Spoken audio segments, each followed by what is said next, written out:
When I was a kid, my grandfather told me stories about a strange man in the woods. I wish I believed them. When I was a kid, my grandfather used to tell me strange stories about the forest behind his house in West Virginia. He called it the Hollow, a shadowy stretch of land that seemed to swallow sound. Even in the brightest daylight, it felt unnaturally dim, the canopy above weaving an oppressive quilt of leaves and branches. Grandpa would sit in his creaky rocking chair, pipe smoke curling around his head, and tell me tales about the strange things he'd seen. Most of them were harmless, glowing lights flitting between the trees or distant laughter with no source. But there was one story he refused to talk about until he was drunk on moonshine. It was the story of the lantern maker.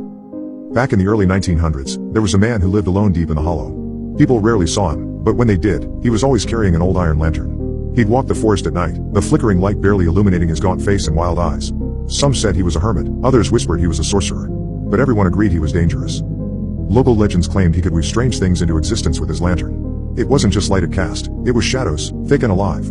People swore they'd seen impossible shapes moving in the forest, things that were too large, too fast, and too quiet to be animals. One night, a group of drunken townsfolk decided to put an end to the lantern maker's witchcraft. They armed themselves with pitchforks, shotguns, and torches and marched into the hollow. Grandpa said they never came back, not as men, anyway. A week later, strange figures started appearing near the edges of the forest. They looked like men, but they weren't. Their limbs were too long, their eyes too wide, and their skin was a sickly, pale gray. The townsfolk called them the lantern maker's creations, twisted things born from shadows and fire. One by one, the town began to empty. People packed up and left, terrified of what might crawl out of the woods next. Eventually, only Grandpa's family stayed, too stubborn to leave the home they'd built with their own hands. But one night, Grandpa saw him. He was just a boy, lying awake in bed when he heard the faint sound of wings. Not the flutter of birds or bats, but a deep, leathery whoosh that made his chest vibrate. Curious, he crept to the window and peered out. At first, he thought it was a tree, tall and black against the moonlight.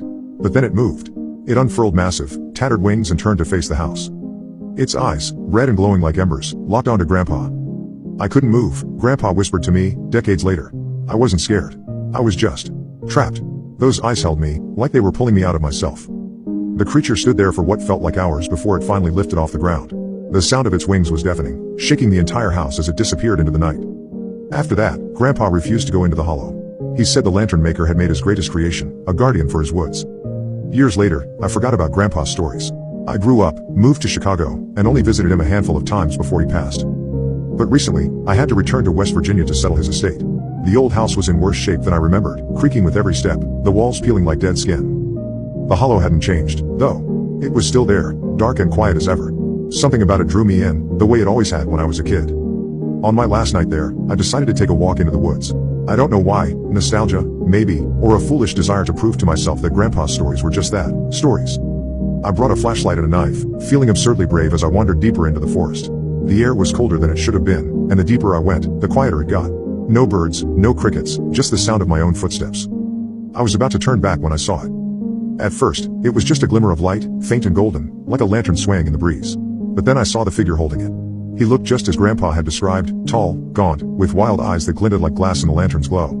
He didn't seem to notice me, his attention fixed on the lantern. Then the shadows began to move. They poured out of the lantern like smoke, twisting and curling until they formed a shape. A pair of massive wings. Long, spindly limbs. And those eyes, burning red like coals. The creature stepped forward, its talons digging into the ground as it unfurled its wings. The lantern maker didn't move, didn't speak. He just smiled. I ran.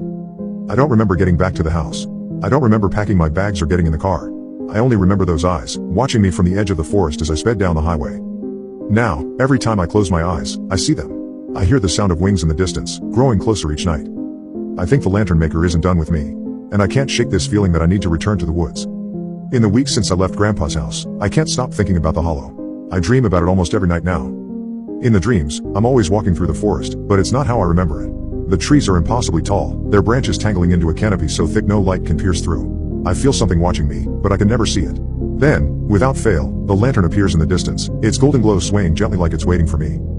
Sometimes, I see the lantern maker standing beneath it, his shadow stretching unnaturally long. Other times, I see the creature. Its wings fill the entire sky, blotting out the stars, and its glowing red eyes burn into my soul.